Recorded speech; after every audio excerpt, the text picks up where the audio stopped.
Yeah, I was there. Gabby Urrutia, our beat writer, was there as well. We both wrote pieces, recapping the day.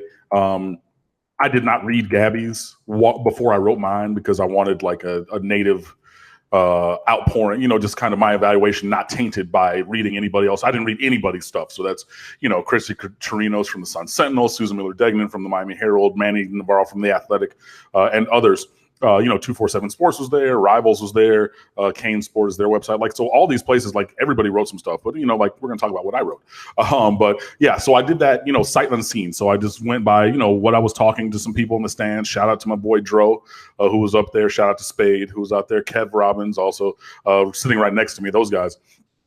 So yes, some people, if you follow me on Twitter, you know that I interact with those guys and they know football and I do as well. There's some people that I was sitting around. So the first thing that really jumped out to me is Cam Harris, formerly Cameron Davis, changed his last name to honor his father, or one of his father's last name. But anyway, man, he has taken a huge step forward.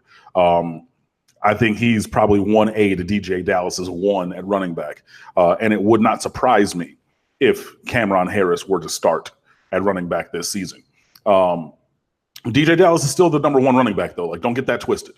But if Cameron Harris were to start, then DJ Dallas could be that offensive weapon that he was brought here to be, playing, running back, fullback, where you can move him around, H-back, slot receiver, wildcat quarterback, kick returner, punt returner, just kind of anywhere to get the ball in his hands. So, yeah, those two things really stood out. And DJ Dallas is better than he was last year. I mean, he's still running back 1. Like, he's still the starter. Like, don't get that twisted. But the leap by Cameron Davis was light years. So there was that. Jeremiah Payton is going to play. He's a true freshman, early enrollee from Duncan U. Fletcher up in Neptune Beach, Florida. He scored on like the last play of the scrimmage. I was already walking to my car by that point. I heard it and I saw it like on a highlight. It was a tip ball by Jaron Williams that should have been intercepted, but it was second team defense. And it fell to Jeremiah Payton, who was in the right place at the right time, doing his route, doing his job. And he turned that into a score. So, that play and other plays. I mean, he was running with the 1s and 2s. I mean, the wide receiver group of the guys at the top, is pretty solid, even though on this day we were missing a few guys to injury. And subsequently, like, Miami just, I don't know, it texted, the athletic department texted some people who were at practice yesterday saying that Jeff Thomas and Brian Hightower had minor knee surgeries. And that's why they were out for the spring game. I don't know when that injury happened. Maybe it happened in the closed scrimmage at Columbus High School a week ago. But yeah, so those guys, they had their minor surgeries, and the joke is always that surgery is minor when it's on somebody else. So we'll see exactly what comes to fruition with that. But hopefully there's a quick recovery. The linebacking quartet, really, Shaq Quarterman, Michael Pinkney, Zach McLeod, and then striker Romeo Finley, that top level, those top guys at the second level are good. They're just really good. I know Zach McLeod didn't play much, if at all, but he's still in that same starting group with those guys. But yeah, that group is solid, and there's no depth behind them. It's barren. It's really bad. And then you have Bradley Jennings Jr., who got injured at the scrimmage. Haven't heard anything about that, by the way, but he went down with a knee, it looked like, and he had to be helped off. He couldn't put any weight on his knee. But yeah, I mean, the top guys there are good. And then, yeah, some of these, the other ones, like, we're going to need guys to step up. So Avery Huff, a 4-star All-American from St. Thomas Aquinas, when he comes in the summer, like, he's going to have to step up and he's going to have to play and be a rotation kind of guy, backing up Michael Pinkney at that strong side linebacker spot, just because there's no depth there. Gregory Russo is looking and playing like, starting to play like Calais Campbell.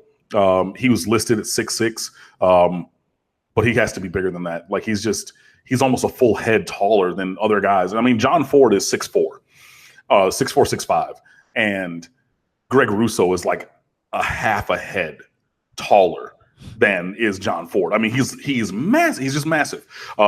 And he's darn good. Like, he was wrecking shop all day long. So, that was great to see. Nesta Silvera is really stepping his game up. He still has that strong chip on his shoulder where he wants to fight a lot, just really, really aggressive. That I don't know if that is sustainable 100%. But, man, Nesta Silvera, he's taken another huge step forward.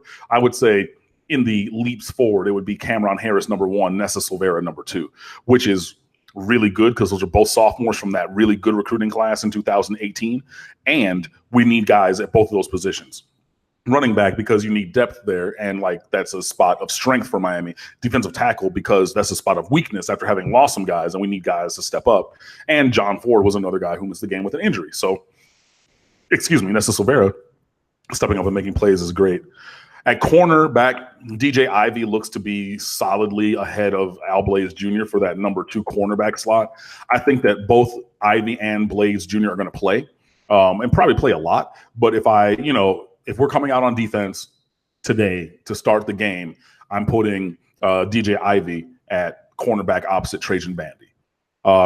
Gervin Hall is an NFL player. I've been saying it.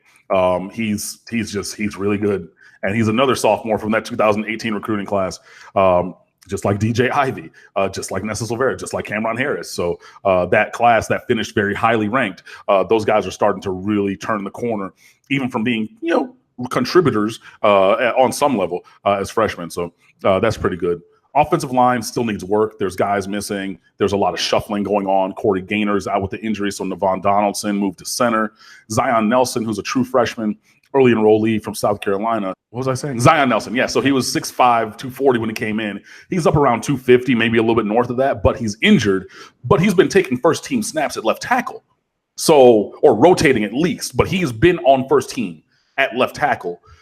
And, yeah, he's tall and thin, a former basketball player type build. But if he's out there and they're running him in practice, I wanted to see him out there against the ones, because the scrimmage was 1s versus 1s, 2s versus 2s.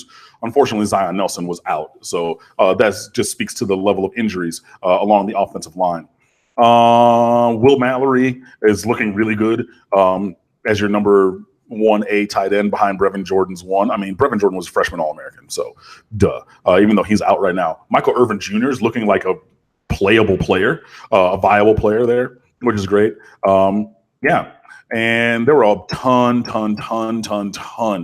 of recruits there at Traz Powell. Now, I tweeted something out today because somebody asked me about it. Their recruits can go to the spring game in Orlando this upcoming Saturday.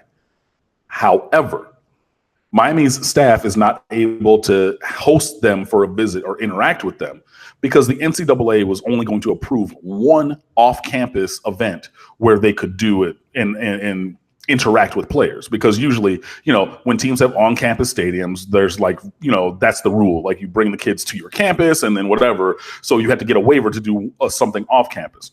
They were never going to approve 2 things. So the smart idea was to approve the scrimmage at Traz Powell, the mecca of Miami-Dade high school football. Like, all the great legendary players from Miami-Dade have played at Traz Powell. Like, it's literally like the emblazoned underneath the press box. It says the mecca. Like, this is the place to go. So you have all kinds of guys who are there. And so, yeah, you can go, recruits can go to the Orlando game, but they cannot interact with the staff per NCAA rules. So I know that some Florida fans and other fans are, oh, yeah, blah, blah, blah, whatever. This is a smart idea because this is in the backyard. This is in Dade County. This is the number 1 place for high school football, the number 1 field stadium in Dade County, the mecca. And you had all kinds of guys there. The sidelines were packed. There were former Canes who were there as well.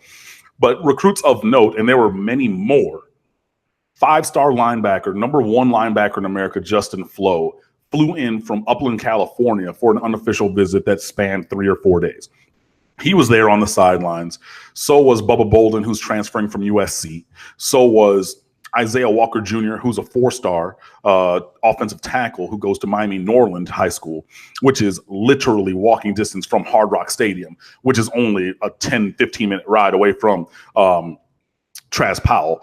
He's a South Carolina commit, but Miami's trying to push for him. It's funny. I read on a couple other websites of a couple other teams how they're listing all these teams that are going after Isaiah Walker Jr. with no mention of Miami. And I'm like, cool, he was just here. And he already said he's coming for an official visit. But do you? Dominic Mamorelli from Naples, Florida, who's a 4-star tight end commit, was there. Elite 2021 defensive backs Corey Collier and Jason Marshall were there, and many, many more. So that was pretty good to see. And, they were there to be able to interact with all of the coaches and everything. And there were a bunch of commits and all kinds of other players who were there.